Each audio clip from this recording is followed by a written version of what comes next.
Namaste children. Today we will discuss about the structure of gametes. Now what are gametes? Gametes that are sex cells.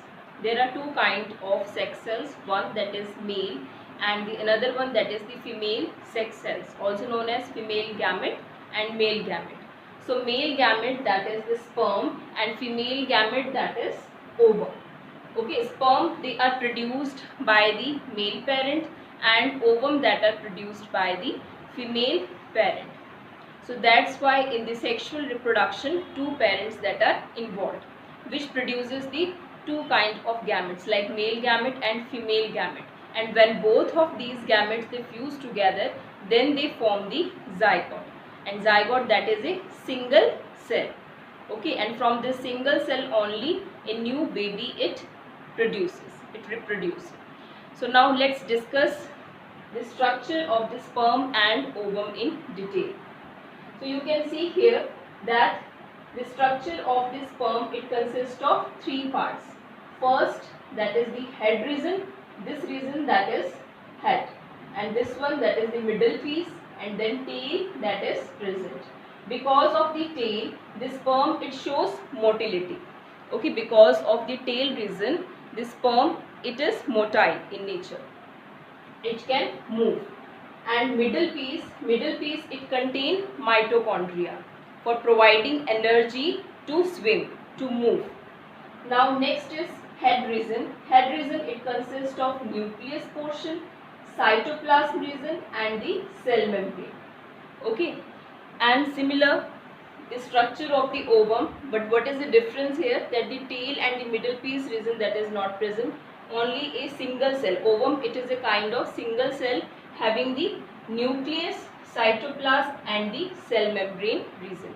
So what happened during the fertilization process, that when fertilization is there, at that time sperm it will enter in the ovum, and only the head region containing the nucleus it will enter in the ovum region, and both the nucleus they will get fused together to form the zygote. Okay, as this nucleus it contain 23 number of chromosome, and this nucleus it also contain 23 number of chromosomes. So when both the nucleus they will combine in the zygote, then the nucleus of the zygote it contain 46 number of chromosomes. It means that the sperm they are haploid and ovum they are also haploid. What do you mean by haploid? Haploid means that half set of chromosomes that are present, means single set of chromosomes that are present, and they are also denoted by N. And 46 number of chromosomes that are present, it means 2N, that is diploid in nature. It is diploid in nature. Okay, means full set of chromosomes that are present in case of zygote. And in a newborn baby also each cell it consists of 46 number of chromosomes. So children, next we will discuss about the puberty. What is puberty? Puberty it is the age at which the reproductive organs they reach maturity and they are able to produce the sex hormones and gametes, and ultimately the boy or girl they become sexually mature to reproduce, and this age is known as puberty. In case of girls, this age it is around 10 to 12 years, and in case of boys they attain puberty around 13 to at the age of 13 to 14 years. So it means that girls they attain puberty earlier as compared to boys. Now what is the meaning of puberty here? It means that the reproductive organs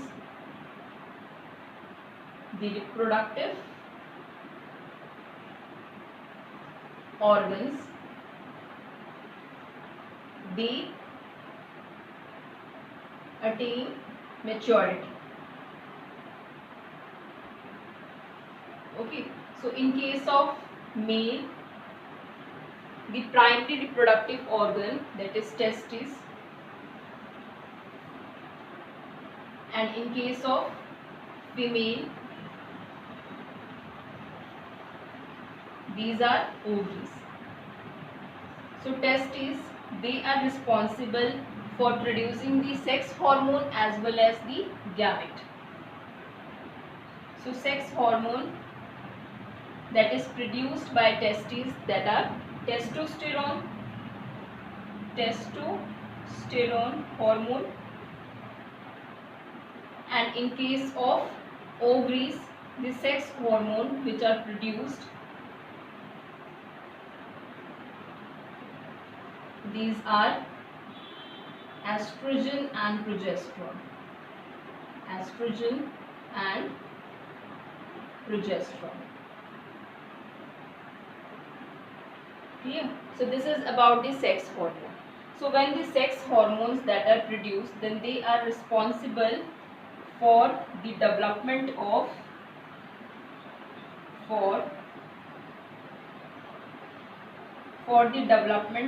the reproductive organs. For the development of reproductive organs. Okay. And even the sexual secondary characteristics.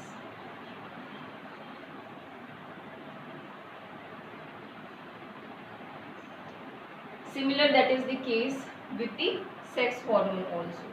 Like the progesterone, it is responsible for the development of the reproductive organs as well as responsible for the secondary sexual characteristics. And what is the another function of the testes? That it produces the gamete also. Which gamete? Yes, it is sperm. They are responsible for producing sperm. And ovaries, they produce which gamete? They produce egg, also known as ovum. Okay, so now we will discuss about the secondary sexual characteristics and about the sex hormones. So now children, we will discuss about the puberty stage at which various changes that occurs in the body of male and female. So males, they attain puberty at the age of 13 to 14 years, and female, they attain puberty at the age of 10 to 12 years. Okay, so in case of males, what happens? The testosterone hormone, that is also known as the sex hormone, it is produced by the testes, and because of this hormone, the various puberty changes it occurs in the body. So what are these changes? Like here, it grows under the armpits and in the genital area, and similar that will occur in case of girls also, that here it grows under armpits and in the pubic region, means the genital region. But in case of male, over the chest and as well as over the face also, the hairs that appears, and body, it will become more muscular because of the development of the muscles. Boys, it become deep. Chest and shoulders, that will get broad, and reproductive organs, that will develop. Okay, like testes, it will become enlarged, and the various reproductive organs that are present except the testes, like vas deferens, seminal vesicle. So these organs that we will discuss in the male reproductive system. So that organs, they will also become mature. Now next is in case of females, that first we already discussed. Next is mammary glands develop. Next, hips, that will become broadened as the extra fat that will get deposited over the in the hip region and in the thigh region. Next is reproductive organs that will get developed. Reproductive organs like the ovaries, except ovaries, what are the other reproductive organs that are present? Like fallopian tubes, uterus region, vagina region. So these regions, they will also become enlarged. And menstruation, it will get start. Menstruation means that the monthly period, means if suppose fertilization that will not occur, then the blood capillaries, they will come out in the form of bleeding.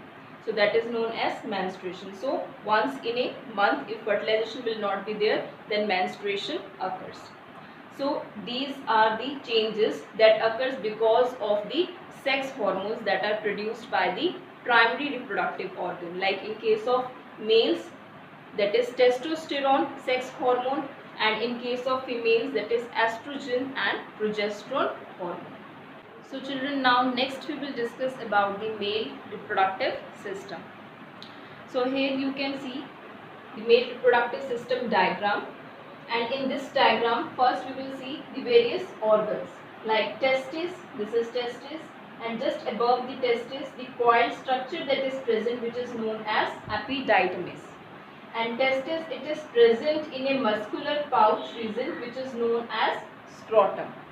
And after that, from the epididymis, one tube that is arising which is known as vas deferens. And this vas deferens, then it is linked with the urethra region. From here it will come and then it will join with the urethra region. And what is urethra? Urethra, it will come from the bladder, urinary bladder region. Urinary bladder, it is a part of the excretory system. Okay, so like this tube, this is the urethra region, and this urethra region, it will come from the urinary bladder region. Okay, so from the urethra region, urine that will come out from the urinary bladder. So this vas deferens, it will join with the urethra region, and then after that the urethra, the urethral opening, it will present outside. It is present outside, and a foreskin that is present, a skin region that is present over this urethra region, which is known as the penis. Okay, so this is all about the structure, and two glands that are present here. One that is the seminal vesicle and one that is prostate gland. So now let's discuss about the functions of these organs. So first of all, testes. So testis, it is present just outside the abdominal cavity. Why it is present outside the abdominal cavity? Because it is responsible for producing the sperms. It produces sperms, and sperms, they need the temperature 3 degrees Celsius less than the body temperature. Okay, so that's why testes, they provide temperature, they provide temperature 3 degrees Celsius less than the body temperature.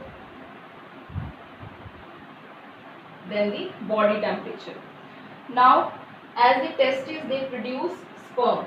Okay. Now these sperms, they are stored in the epididymis region, which is the coiled region that is present over the testes region. Okay. So epididymis, it is responsible for storing the sperms.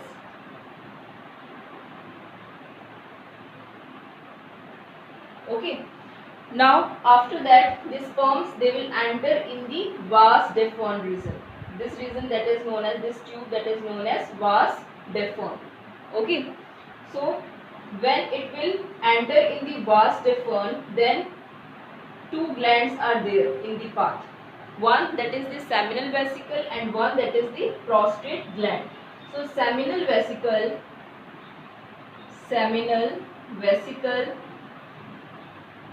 and prostate gland, both of them together, they produce their secretions in the vas deferens. Okay, they produce secretion, a liquid secretion in the vas deferens.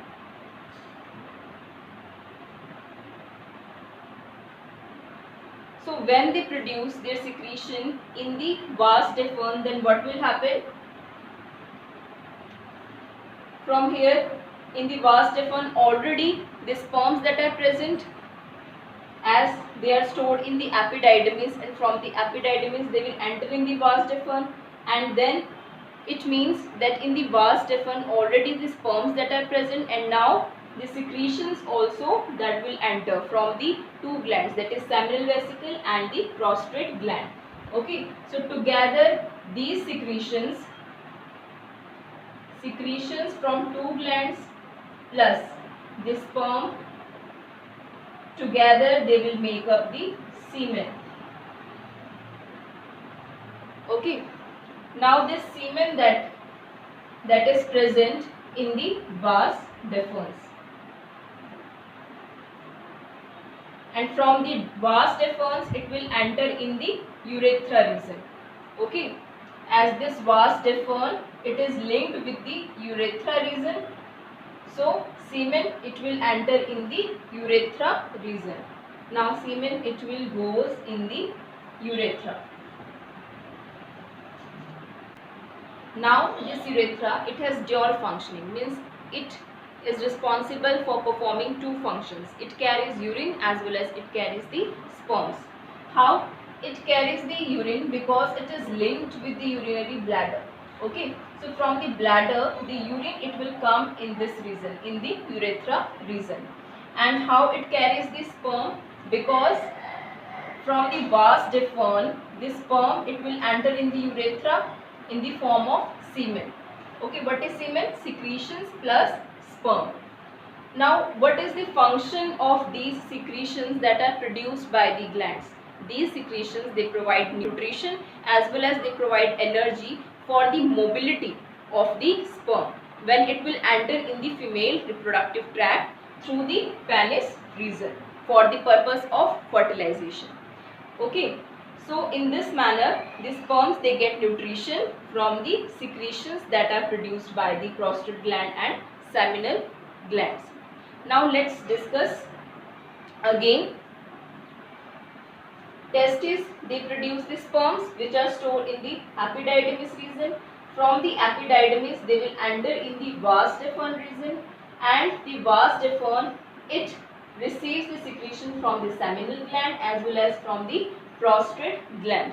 Okay, so when it will receive the secretions that it form the semen, means secretions plus sperm it form the semen. Okay, now this semen it is carried by the urethra. Now one question mainly the children they asked, if the urine and the semen they will come together, means they will come out together through the penis? No, means when there will be the sexual desire, so then only this semen that is passed through the urethra region. Okay, so through this urethra region, through the penis, the sperms that will enter in the female reproductive tract through vagina region for the purpose of the fertilization.